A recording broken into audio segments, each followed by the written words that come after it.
Good afternoon, and welcome to another Wednesday Facebook Live.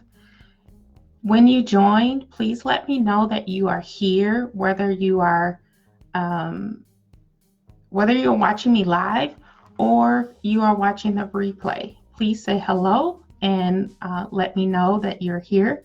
I see Ethel is here. Hello, Ethel. How are you doing today? Um, and today, just so you know, we do a Facebook Live every Wednesday at noon. So you can catch me here every Wednesday at noon. And just in case you don't know, I am Michelle Mitchell, and I am the Chief Business Coach and Financial Strategist here at Mitchell Consulting, where we talk about things you can do to help you grow your business more profitably. And today's topic is in case of an emergency. So recently, this has happened to me, and I just want to share with you that if you have things in place and you have your processes and your procedures in your business laid and the foundation is set,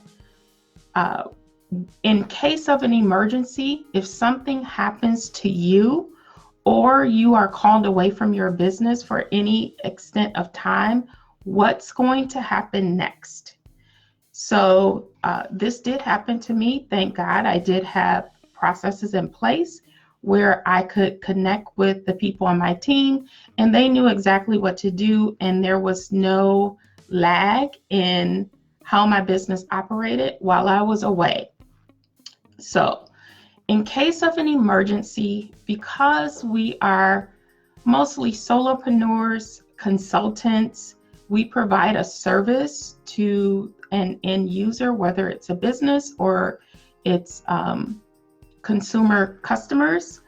We need to have something in our business so that if there is an emergency, the business can continue to operate without you. So what do you do? Who is your contact person in case of an emergency? Let's say you get sick, or you're in a car accident, or maybe you're traveling and you get caught up in a hurricane or, a winter storm of some sort. Who is the person that you can contact that knows information about your business so that you can contact your clients and they will know what's happening in your business while you are away? So the first thing you need to do is have a contact person, someone outside of yourself that knows your passwords, that knows how to get in contact with your clients, that knows how to conduct your business in case of your absence. So if you are away from your business for more than, let's say, 5 days, so maybe you actually get sick and you're in the hospital, maybe, you have a frame of mind or not, what's going to happen with your business when you are ill or incapacitated? So those procedures need to be set up and in place even before these things happen. So I have a few things that you may want to consider when developing a plan or in case of an emergency. One, you need to have the person who's going to be contacted. So whether you have a spouse, a friend, whoever in your life who's like your next of kin, do they know who they need to contact in your business?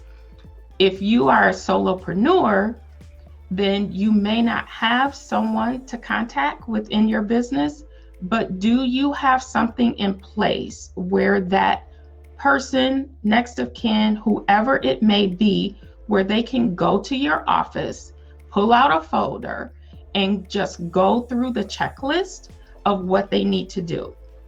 So how do you get in contact with your clients? Do you send an email to them?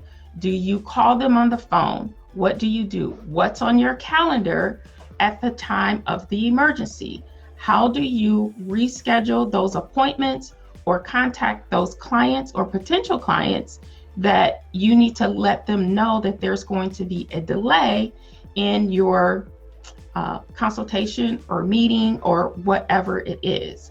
So in that folder, who do you have? Who's going to contact them? How do they get in contact with them?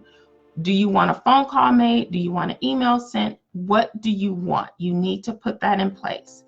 Then how do you reschedule? What do you want to wait? Do you want to let them know in a few days how you're going to reschedule? If you're in the middle of a project with a client, what happens then? So who do you contact at that client's office? Who do you let know what is happening to you so that people aren't just waiting for you to communicate with them? Then, where do you have all of your passwords? This is so important in our business because if you're a solopreneur, yes, you know your passwords, but does someone else know your passwords? I utilize a software program called LastPass, and I wrote a blog post on my website a few years ago about LastPass. So if you don't have a password keeper, then I would suggest LastPass. I absolutely love it. I use it on my cell phone. I use it on my computer. And I don't have to think about passwords anymore. But within LastPass, you can have an emergency contact where they will get a code from LastPass to get into everything that you have in LastPass. So I highly suggest that to put that in case of an emergency plan so that someone can get into the things that you utilize every day in your business when you're not able to. The other thing is who is taking care of your financial issues while you are dealing with your emergency. So do you have bills that need to be paid? Do you have invoices that need to be sent out? What's going to happen if you are incapacitated or you are so ill that you can't do it? What is the process for doing that?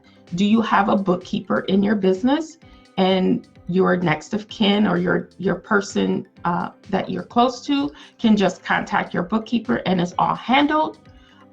What happens? What do you want to happen? It needs to be written down in a process so that if you're incapacitated or if you're ill for an extended period of time, issues within your business will continue to be handled. And then,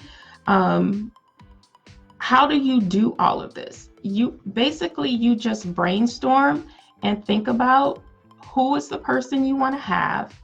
Do you have someone on your team already? Because if you've been listening to me for any period of time, you know that the first two people that I tell you to add to your team is an admin person and a bookkeeper. So if you have those two things in place, then you have a process for in case of an emergency. But if you don't, and it's just you need to have it written down so somebody can go to your office or go to a folder on your computer and know what to do in case of an emergency. And then for what do you do if you're incapacitated for a longer period of time? If you're a solo entrepreneur and your business only depends on your activities, your business may cease. So let that marinate. If you're the only one that can drive sales, drive income in your business ceases if you are incapacitated. If you have a team, your business can continue to function because you have a team. So I encourage all solopreneurs to at least have a skeleton team with the admin and the bookkeeper and maybe someone you're training. It could be an intern, it could be a part-time person that knows how to do what you do in your business. So at least you can continue the income in your business, the growth may not happen, but the income may be able to continue. So, I just wanted to talk about today, what would you do in your business? So let me know in the comments, what would you do? What would you do if you were taking out your business today? Could it still function? Could you still generate income? What will happen? So I hope this was helpful for you. I hope it turns on the light bulb so you can start thinking about what you could do just in case. What could you do so that your business will continue in case of an emergency? So let me know in the comments if you like this, if this was helpful for you, or even if you need help with this. You can always reach me at passiontoprofitsession.com and schedule a consultation so that, if this is one of the things on your mind, let's create a plan so we can put something in place so you can get into action just in case. So I hope you had a great day, and I will talk to you next Wednesday.